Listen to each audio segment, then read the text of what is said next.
Hello, my fellow trail nerds. Yeah, I've actually been meaning to put this video together for quite some time, and this is me actually following through on my promise to put together some hopefully consolidated, but I do tend to ramble on, so strap in. Feel free to bump up the speed because, as I said, I tend to ramble, and this is probably not going to be as short and concise as I want it to be. But really just wanted to put together a couple of thoughts on tour and running it. As you know, I only got to Refugio Maggia, which this is telling me is 255 kilometers. And yeah, things did not go so well for me there with my lungs, and eventually had to go to the hospital. But that's neither here nor there. I think a lot of things went right. I think there's a couple tweaks I would make. So let's just kick it off. Oh yeah. Also, I don't really know how to edit or do anything, so we're just going to use the corporate world's Zoom clips here, and maybe someday I will learn how to upload things to YouTube and make it easier for everybody. But alas, here we are. So, what are the things that went right? Because let's always start off on the strong foot here. First was having a crew. I know that this is not an option that many people have, but I was blessed enough to have Aaron so kindlessly and selflessly agreed to crew me, and he did an absolutely amazing job. And this made all of the difference in the world in allowing me to efficiently get into aid stations, get out of them, not really mess about or waste a huge amount of time, make sure that I was fed, make sure that I was taking care of all the necessary needs, and also ensuring, because I think over the course I probably slept 5 or 6 hours. Um, Not really sure. I'll have to go back and really check. But your brain really doesn't start working, or rather stops working, and you need a lot of assistance in at least a gut check to make sure that you have everything in your bag that you were meaning to leave with. Because a lot of times I'd sit there and even look down at you get this big 60-liter duffel bag. And by the way, 60 liters is not as big as you think it is. It looks much bigger in the videos than what you can stuff in there.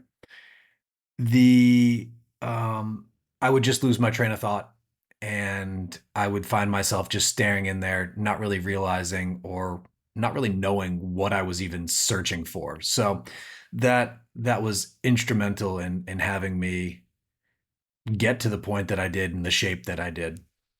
I think one of the other things, and this is a very small note, and this is only if you have crew, I split up my gear in terms of essentials, half in the yellow bag and half with Aaron. And I might be probably part of the 1% that had this happen at the race, but they actually lost my yellow bag.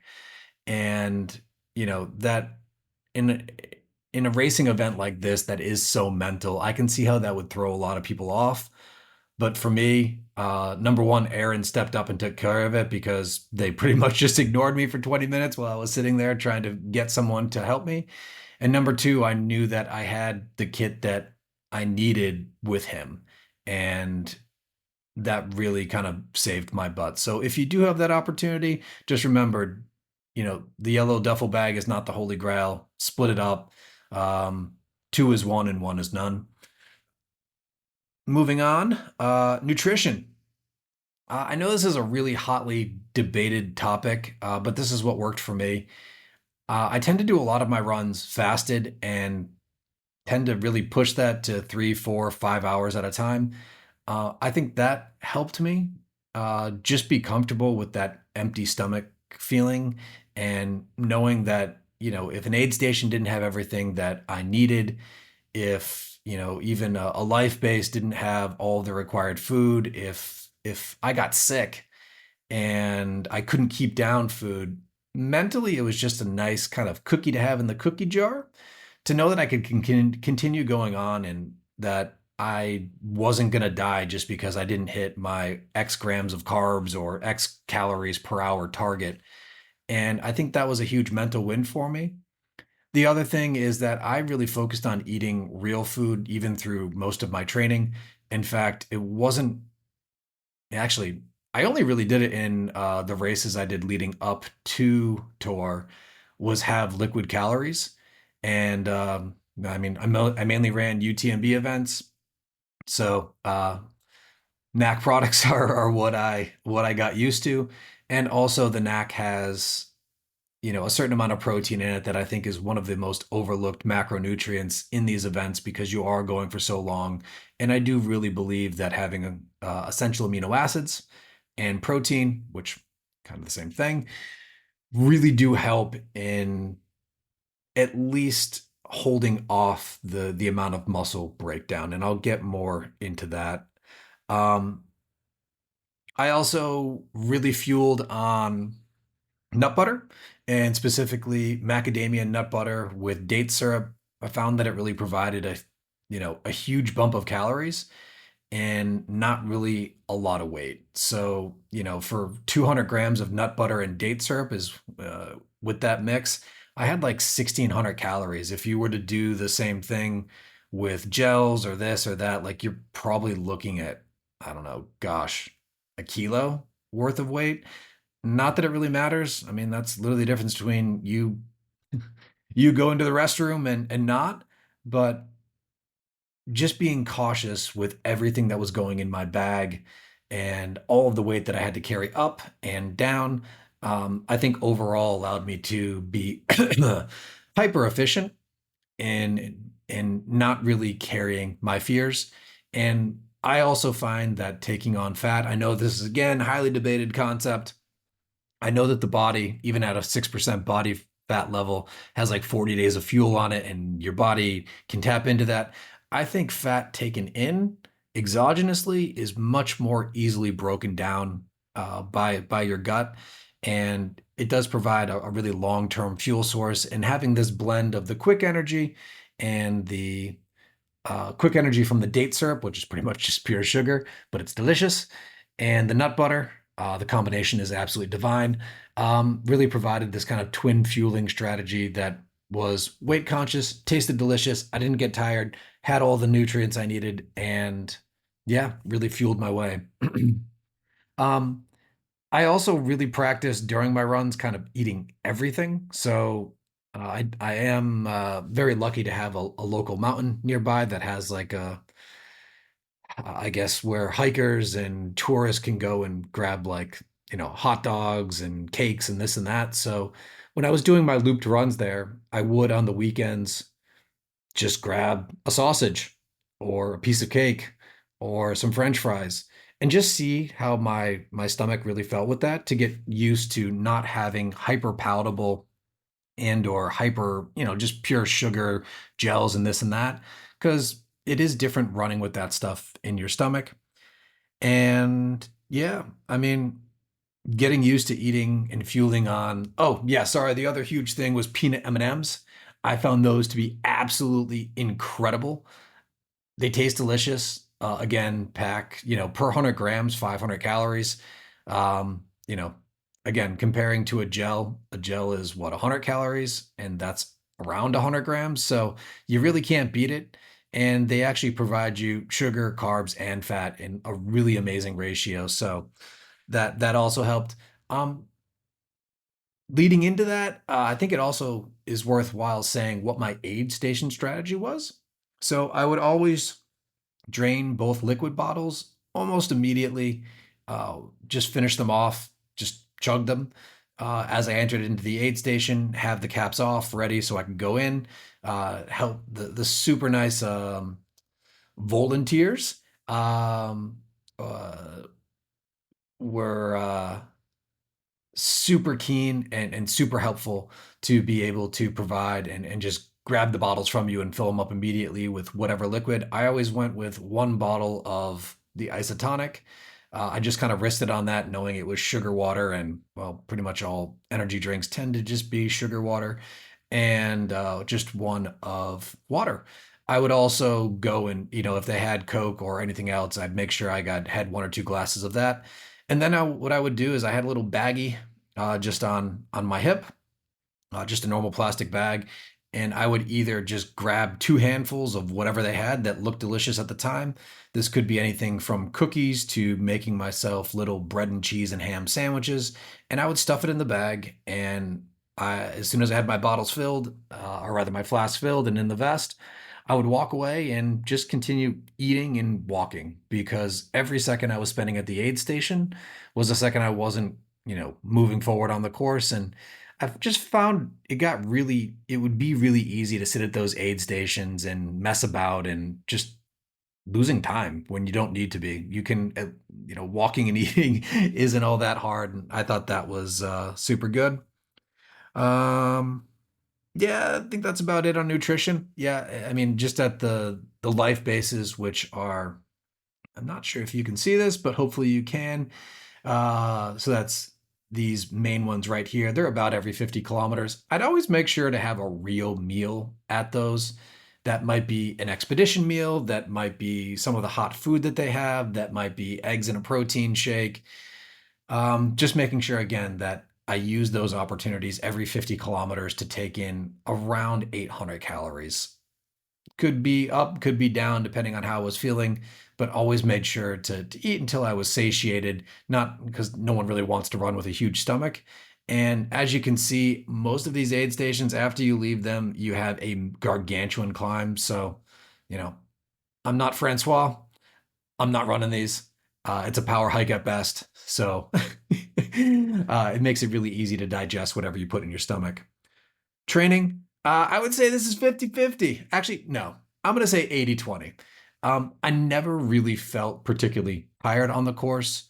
I did start in the second wave, which is an hour or 2 hours after the first wave. Not really sure that why that was, but I found myself, gosh, even at like Le Toul, I was catching up with some of those people, and I wasn't moving particularly quickly for myself. Um, I always had my heart rate sub 150, which for me would be, decidedly zone two. And yeah, made sure I was doing as much nose breathing as possible just to save my throat, and also just keep a gut check on the effort level I was putting out. And there wasn't a single point in time in the course when I didn't feel like I could move forward, but we will get more on that a little bit later, because the only thing that did stop me was my quads blew up. Let me just see. We can look down here. It was right here at this Refugio Grand Tourmalin, where whatever reason, I wasn't running the downhills. I wasn't hammering them hard. They just blew up and they didn't want to move. And that was incredibly painful. And I had a talk with Galen Reynolds. He's a guy who typically places top five at this race. He was like, man, don't worry about it. Your quads can only get so bad and they can't get worse. Well, I found out that was an absolute lie. He sits on a throne of lies, and I gave him a massive amount of shit about this. But they just kept getting worse and worse and worse, to the point where I put a glove in my mouth to use as a bite stick just to try and be able to descend with any speed at all. Also, people who go down backwards like don't know what you're on about. That didn't help at all. It was entirely awkward, and it just hurt just as much. So don't do that. What else went well? Sleep. I think I did a pretty good job with sleeping. Didn't really have any real issues with being a complete zombie. And honestly, I just did this by feel. I know when I got to the major aid stations, at least after the first aid station here at Valgrescense. And by the way, I butcher the pronunciation of these names, so please don't nail me to a cross for that one. I really just went by feel. If I stopped at a refugio and they had beds available and I was super tired, or I saw like my vision getting a little bit fuzzy, I would just sleep for 20 minutes. That worked well for me. I think the longest sleep that I took was probably, mm, I think Donas, where I slept for an hour, but nothing really longer than that. And I found that I couldn't sleep much longer than that. My body was just it knew what I was doing and it just got me up, and I really had no trouble getting up and out of bed. I would say on that, and we'll get to the other one where I would change my sleep strategy just slightly. Um, Shoes, definitely made the right decision on that. I oscillated between and if you're in this chat, you know my issues with shoes. I oscillated between the Speed Goat 5.6s and the Mafate 4s. Um, Thought the Mafate 4s were actually the ideal choice, but it was nice to be able to kind of switch between those two. Only real difference is this course is oddly, it's not super technical, but there's a lot of loose terrain. And I think the grip on the Mafates is just ever so slightly better than the Speed Goats. They also have a little bit more of a protective toe cap because, again, with the sleep deprivation and your coordination being kind of so-so after, this long of a distance, any protection that you can have that doesn't add a huge amount of weight, I think that was beneficial. Gear. I think I actually nailed the gear. The stuff that was particularly useful to me, and I'm just looking at my little notes here, was the Norvan SL jacket, which is an insulated 2 or 3 layer Gore-Tex jacket. That was all I needed if I was moving, and that kept me warm, dry. Um, could just unzip it to allow greater airflow. The one kind of knock on that, it doesn't have pit zips and it doesn't have pockets, but it's super light, super packable, and it got me through several snowy conditions.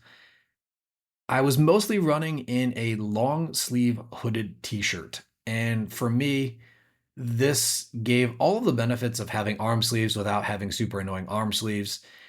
It allowed me to throw on the hood if I was super cold or just needed a little bit of extra warmth. And I think in a race like this where you don't want to be carrying, because you see some people on here, they literally have an entire full backpack. That's the last thing you want to be doing. Last thing. So if you can have gear that provides you optionality, that's the best thing. I also had this was a recent purchase before the race. Sealskin gloves, I think they're called, which they're just waterproof, breathable gloves. I have a huge issue with my hands always getting cold, and these really help. The other thing, I actually have some gloves from Aldi that are just your normal thin slit gloves that have a little shell that comes over to act like a mitten.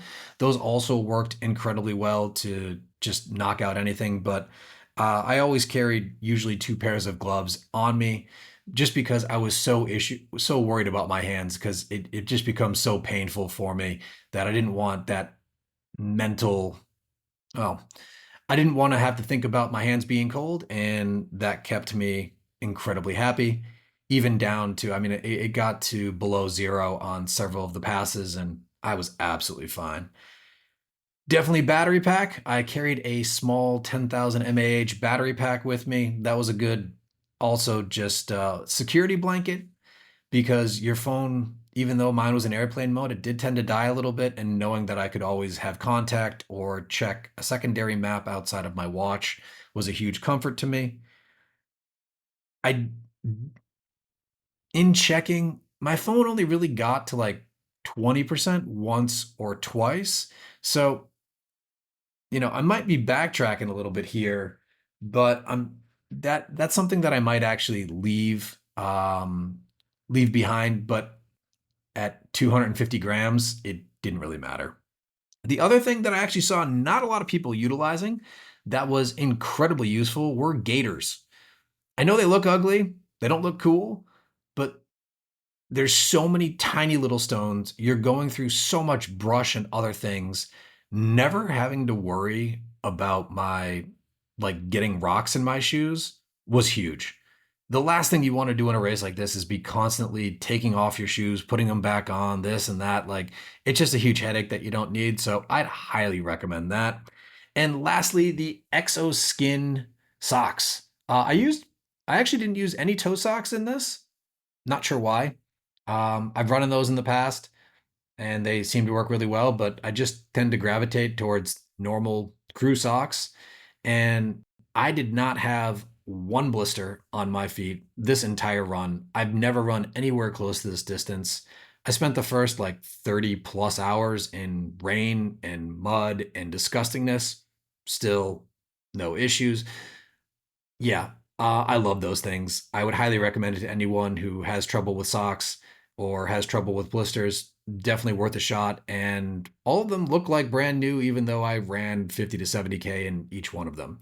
I did change my socks at every aid station except the first one, and anything I could do to keep my feet in really good condition, that was of paramount concern. Because if you get trench foot, if you get blisters, you get this, you get that.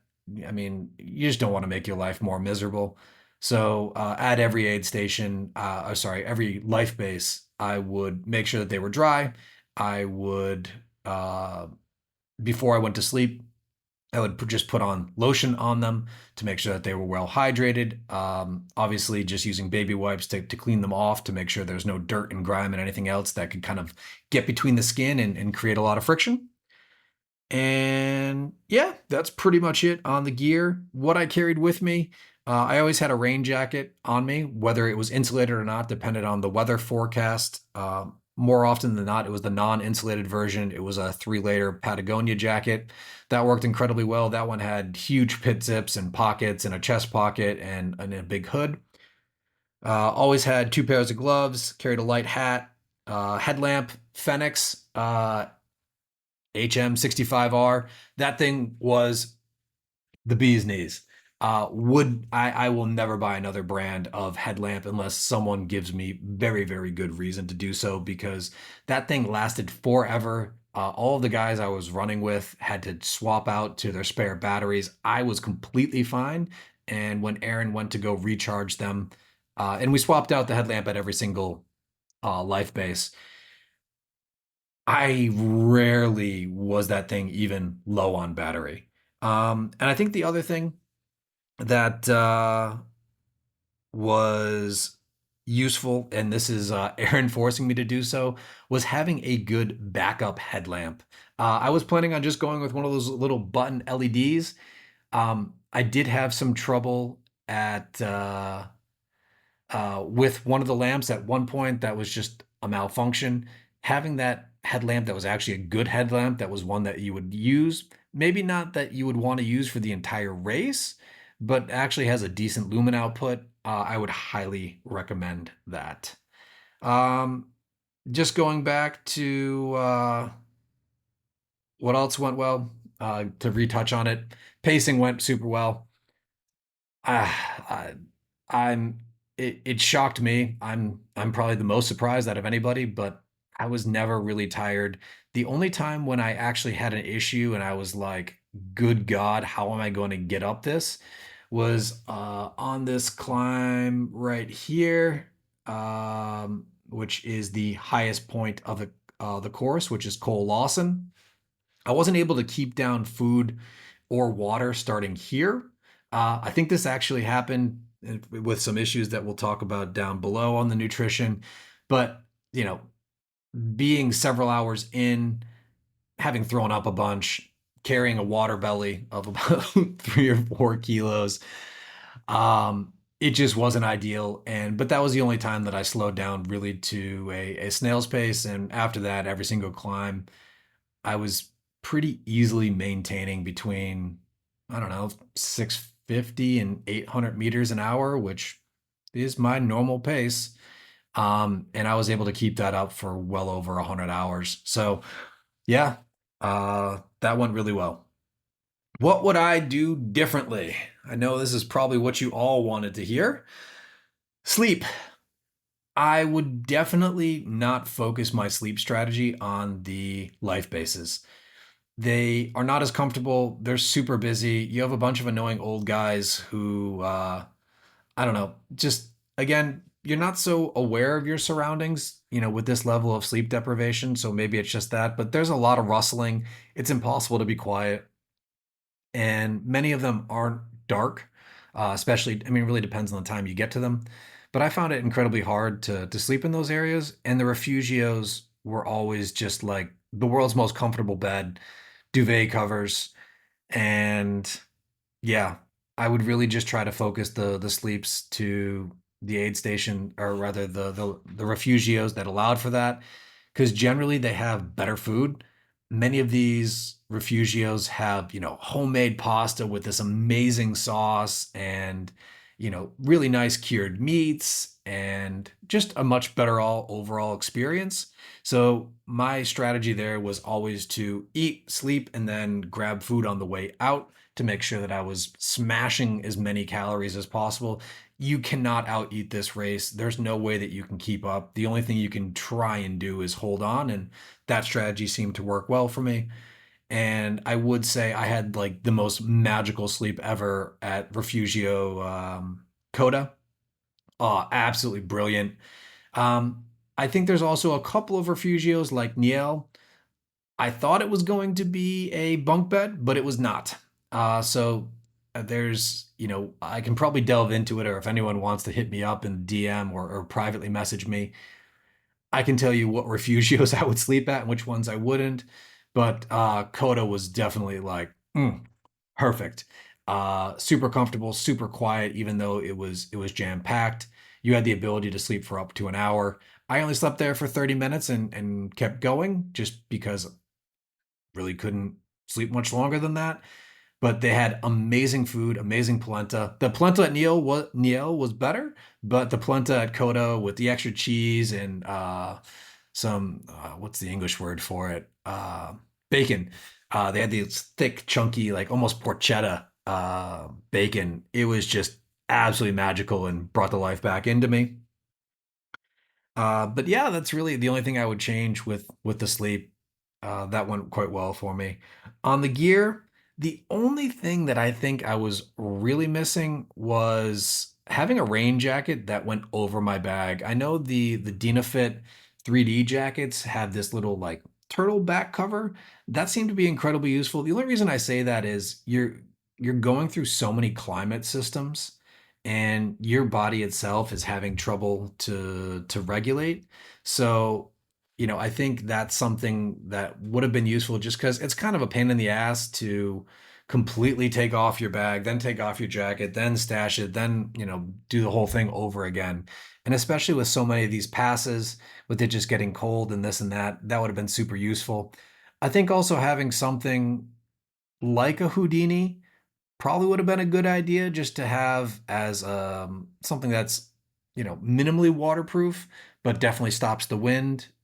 Maybe one that just has kind of a synthetic or just like water resistant over your core area, and then having sleeves that would be a little bit more breathable material. I think something like that probably would have been useful. But other than that, super happy with my gear. uh On to nutrition. The only things I would have done differently here are number one, having pre-made protein shakes. For, everyone has their own taste in protein. I ended up bringing powder. I didn't weigh out exactly how much powder to use in each shake, and listen, I just didn't like those protein shakes, so we ended up binning them. I would just have brought my pre-made protein shakes that we get from a local supermarket here that taste delicious, have 40 grams of protein, just to make sure that I was able to bump that up at every aid station and use that as my fluid intake. That's one really small thing. The other thing is I think the issue with this huge water belly I got was due to having way too much sodium and not enough potassium. And I think that happened because I was trying to take salt pills one every hour or so. That tended to work for me in training through, you know, 30 plus degree temperatures. And, I'd slam two or three at a time if I felt myself cramping at all, but that never really happened throughout the race. But these endurance or backpacker freeze dried meals are an absolute sodium bomb. And I had one of those at Val Grisente, and then, oh, good God, I just developed on this downhill here, and this one here, an absolute water belly that I could not get rid of. And it's just to be mindful.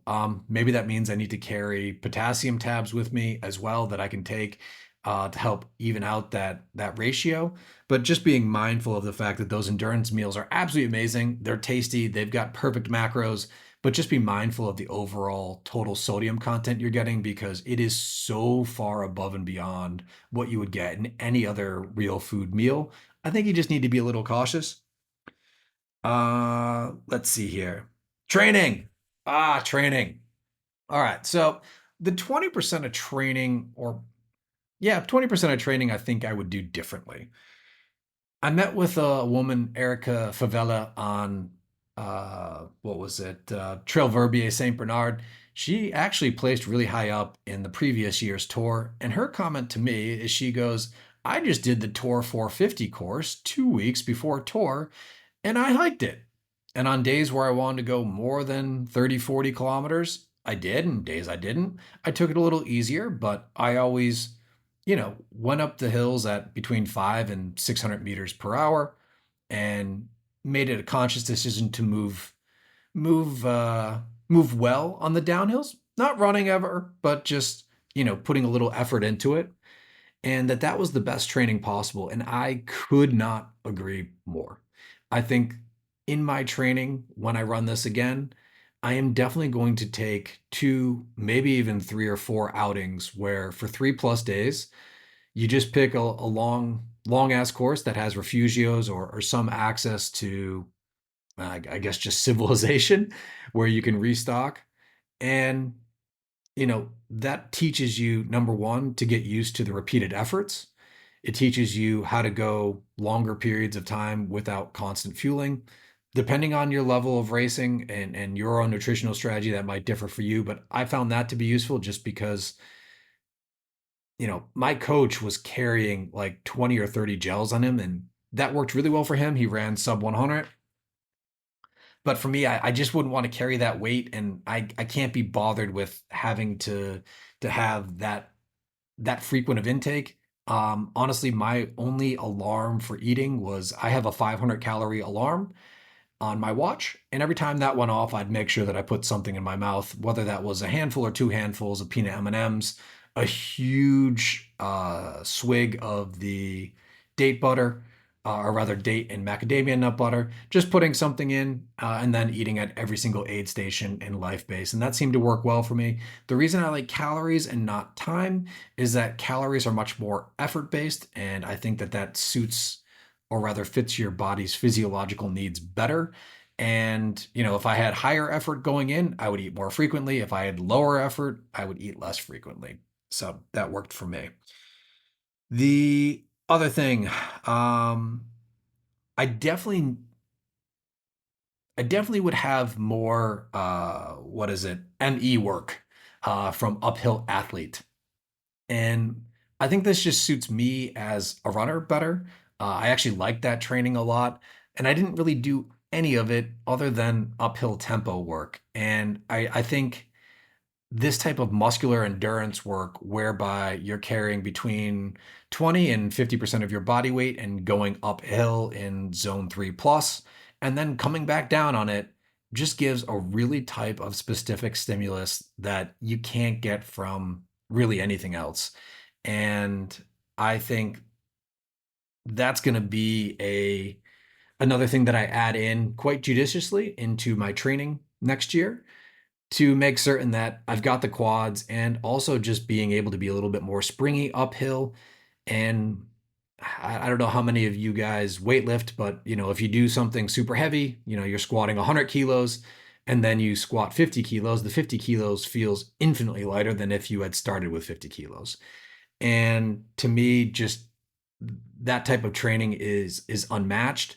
And if you can get comfortable doing, 500 or 1,000 meter climb with 20 or 40% of your body weight, when the time comes that you're using less than 5% of your body weight or less, call it 6-7% of your body weight, man, like it feels like absolute nothing. And just that comparison, I think mentally gives you a ton of strength, and I think you'll absolutely fly. The guys who do a ton of Nordic skiing or cross country skiing or skimo, I've seen so many reports and a lot of them on the uphill athlete, just talking about the guides that actually have to carry all of their clients' kit uphill. they end up being absolute monsters in the season because they're so used to working under that load. You need to be a little bit careful because I think it can throw off your stride, but you know, one session a week isn't going to kill you, and I think it adds a huge amount of benefit. The other thing that I would do is downhill focus days, and this is really because I felt my quads blew up that maybe it was just the distance. By the way, I before tour, I had never run more than 100 kilometers, and the last time I ran 100 kilometers in one go was in 2017. So, you know, there's a little bit of bumping up in terms of distance. I ran my first 160K during tour, so or 100 miler. It might just be the fact, hey, I was running a super long distance, and that was just kind of where I hit a wall. And I will tell you, when I hit Refugio Maggia, and I was that's actually where I dropped. I could have slept there for 8 hours, 10 hours, 12 hours. I was so far above the cutoffs. Uh, I could have practically given myself a day to recover, and I think I would have been absolutely fine. That may or may not be different for you, but in order to prevent that in the future, I want to add in downhill only days.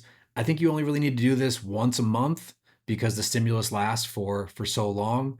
But if you do have the ability to use a chairlift or uh, maybe a nice friend who drives you up and down, but I will certainly be going over to a local mountain that has a gondola and taking the gondola up and running downhill as fast as possible on technical terrain. That gives me two things. One, just a huge amount of eccentric eccentric loading downhill, which I think is a good stimulus. Just doing it until you get sore, not really having to overdo it. But even in my training, I don't think, and some of my training days were 50, 60 kilometer days that had three, four, sometimes even 5,000 meters of climbing in it, and I was never had sore legs. So I think being able to accumulate a huge amount of downhill on the terrain that is probably slightly more technical than the course that you're running is going to be super beneficial because coming off the tops of all of those coals, yeah, like it at no time was it very runnable. And I think the combination of getting used to being able to descend and having the quads to do it, and also just getting used to hitting technical stuff with speed on fresh legs, because you definitely don't want to do it when you're super, super tired, because that's when injuries happen. But that would teach me the technical expertise of descending better. So, Yurek, hats off to you. I'm going to be in your neck of the woods more, doing all of your stuff that you seem to dance around, even though I was literally just strapped to a chain, hoping I didn't fall down the mountain. So learning to do that better, and then just a bunch of focused eccentric loading. And lastly, the one problem I did have, I got my feet taped by the medics at the beginning. This was a tip from a gentleman who does a ton of ultra endurance stuff. He won the Swiss Backyard Ultra Championships. Not that that's anything huge, but he consistently runs over 400 kilometers uh, in one go. And he's like, "Oh my God, the taping at Tour is where I learned to tape my feet. You need to do this. It's what saved my feet. It's what kept me in the game." Well, it was great, but they taped in between my toes. And I very specifically remember coming down into where were we? Reims Notre Dame. It felt like I someone had put dental floss and was just pulling at it with all of their might every single step I took downhill, which, as you can imagine, is not the world's most comfortable position. And it ended up just being that taping job. So, yeah, I wouldn't do that taping again. I did tape my big toe and little toe just because sometimes I get rubbing spots there, and it was really just a prevention tactic. But yeah, with that, I think that's pretty much the only things that I would do differently. I